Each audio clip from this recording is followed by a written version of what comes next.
Hello mga ka-dreamers! Kamusta po kayo? Welcome back po sa ating YouTube channel. And ngayon pa lang po, binabati ko na kayo ng Merry Christmas dahil December na. Kaya for sure busy na po kayo sa mga parties and sa mga reunions and sa mga pagbili ng mga gifts po para po sa mga importanteng tao sa buhay po natin. And ngayon po, ituturo ko po sa inyo kung paano po yung art ng pagbablush. Panoorin po ninyo.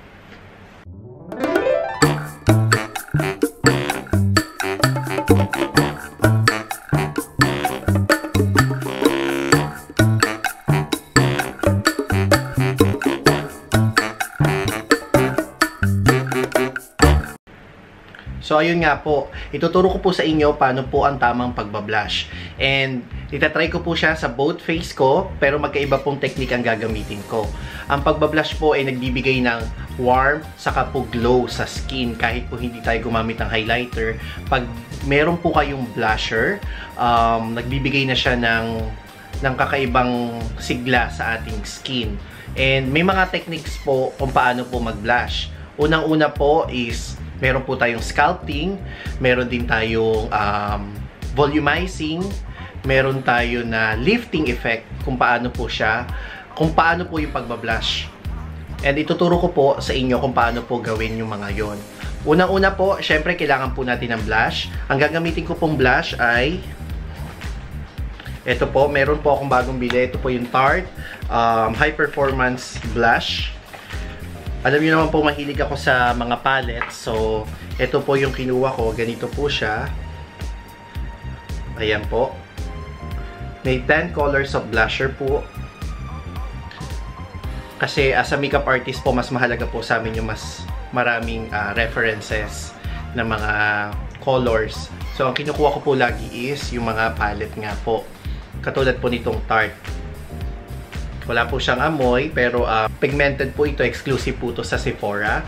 And kung kayo naman po ay naisipan yung bumili ng blush, syempre importante rin po yan.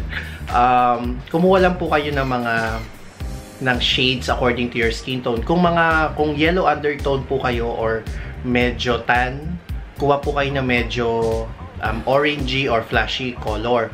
Pag fair naman po kayo, fair skin, yung may mga pink tones po. Pag medium neutral po, is pwede rin nyo na pong kunin yung mga dark pinks or mga dark colors na blush. At least meron po kayong mga 2 to 3 shades ng blushers. Ayan po. So, ituturo ko po muna sa inyo, unang-una ang volumizing. Paano po siya ginagawa? So, ang volumizing na pagbablush po is kailangan of course po ng brush. Yan po ang pinakamahalaga. Ang gamit ko po dito is round brush ng Sephora. Ito is number 90. Professional Featherweight Complexion Brush. So, ayan po. Bilog. Ang pagbo-volume po is, kung payat po ang face nyo, kailangan po madagdagan ng volume. So, paano po siya ginagawa ko? First of all, kukuha muna ako ng isang color ng blush. Ang kukunin ko is siguro itong Endless. So, ayan po. Pag nagvo-volumizing po ang gusto nyo, is ngumiti lang po kayo. Yan lang pong apple area po ng cheeks. Ayan po. Kaya po siya tinawag na apple kasi parang yung korte po na apple. So, ayan. Kuha lang ako ng salamin.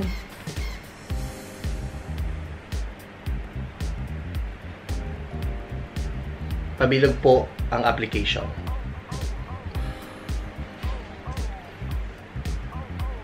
Ganyan po ang volumizing. Kakadagdag siya ng taba. Ayan. Ganyan po. And then, ang next naman po natin is paano po natin ma-achieve ang lifting. Siyempre po, from the word itself na lifting, kailangan po natin mapataas. Yan po yung medyo mataba yung face or nagsasag or makapal yung mga areas natin dito sa cheeks. So, ililift po natin siya pataas. So, madali lang po to. Ito po yung common na ginagawa natin. Is, kuha naman po ako nitong, kunin ko naman po itong isa. Diary. Ang gamit ko naman pong is angle brush. Ang maganda po rito sa angle brush is, pag nakaganyan po, nakakorte na, nakukuha na kaagad. Yan po. Yan po ang lifting. Para siyang contour. Yan. Nakita niyo po ba yung pagkakaiba? Volume, makapal. Ang lifting, pahaba. Yan po. Kung wala naman po kayong ganitong angle brush, ang masasuggest ko po is kumuha po kayo ng kahit anong powder brush. Ganito po ang gagawin nyo.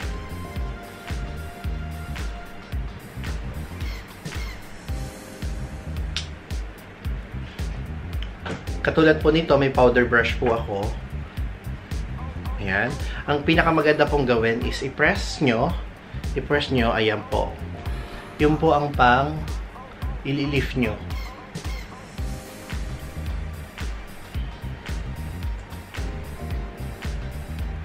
Ayan. Ganyan po ang lifting.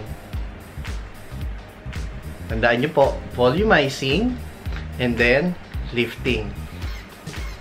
Ayan. Ang volumizing po, maganda po siya sa mga payatang muka. Ang lifting naman po, maganda siya sa mga bilugan ang muka. Ayan. Pabilog. Para sa volumizing. Sa lifting. Pataas. Magkaiba po ng application. Ipapakita ko naman po sa inyo ang balancing glow. Paano po ba ang balancing glow? Ang balancing glow po is hindi lang po kayo maglalagay dito ng blush, pati po dito sa ilong and sa area po dito. Kukuha po uli ako ng brush. Ayan po. Kunin ko po ito. Kulay. Tap. Pagkatapos ko po mag-lift is maglalagay po ako dito ng kaunti. And dito.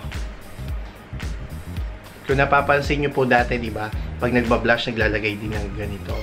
Ito po, nagkikreate naman po siya na kung ang blush na pinili nyo is medyo orangey, nagkikreate siya ng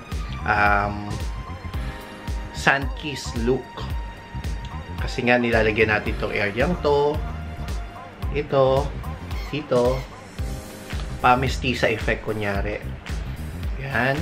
Tapos, lagyan din natin, tap natin, itong baba. Yan. And, huwag natin kalimutan dito. Pababa naman siya.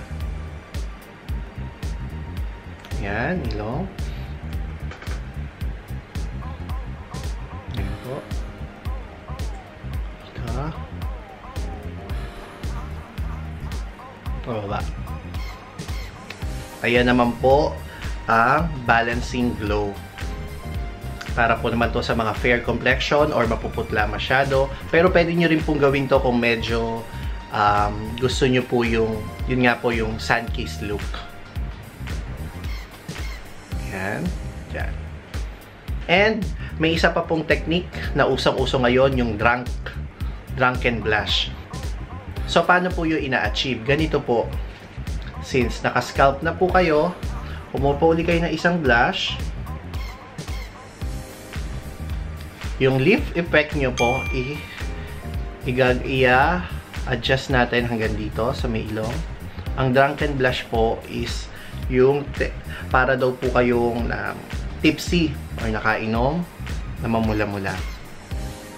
From ilong po, yan po, pataas.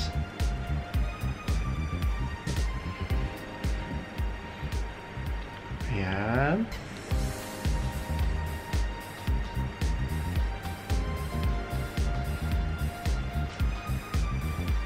Nakikita niyo po.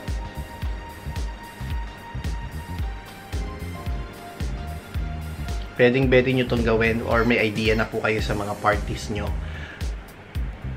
na pupuntahan. Ganda. So, yan po yung mga blush techniques na pwede nyo po gawin. Tandaan nyo po, volumizing, pabilog, lifting, pataas,